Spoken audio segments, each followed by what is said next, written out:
来关心国际消息，以色列甲哈马斯组织相战第3天，双方死亡人数已经超过1600个人，有几大阵的人和哈马斯掠去做人质。以色列政府下令全面封锁加沙地区。总理纳坦雅胡阁呛声讲，报复行动才拄要开始，会互哈马斯付出代价。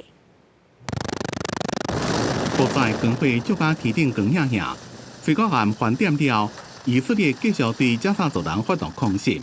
以巴冲突进入第3天，以色列政府决定对哈马斯大本营有230万人口的加沙走廊进行全面的封锁，把所有电力、粮食、燃料抑个医疗物资的供应拢切断。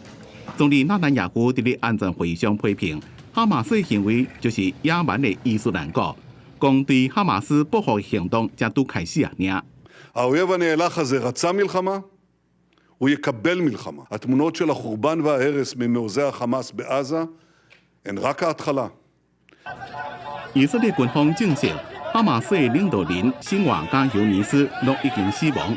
纳坦雅胡呼吁反对党团结起来，支持政府打击哈马斯恐怖主义。以色列接落来军事行动将会让巴勒斯坦未来几落的世代拢感觉震撼。不过，哈马斯的指挥官呛声讲，加沙已经做好准备，会当当几落个月。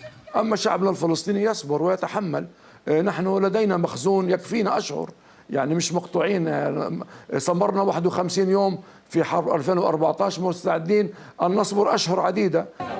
这场以巴几落10年来上血腥的冲突，若是双方的人民死伤真惨重，也影响到真侪国家的民众，包括美国、加拿大、俄国、泰国、爱尔兰的国民，拢伫咧攻击中死亡。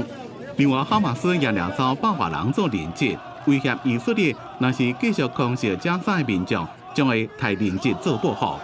卡达甲埃及已经出来要协调，土耳其也想要做中人来调解。Türkiye olarak tarafların talep etmesi halinde esir takası dahil her türlü arabuluculuğa hazır olduğumuzu belirtmek isterim.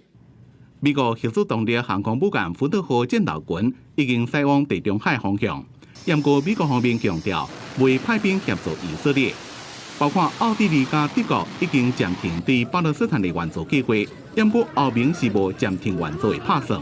巴勒斯坦自治政府主席阿巴斯催告呼吁联合国紧急介入，阻止冲突继续恶化。公司新闻金焕庆编译。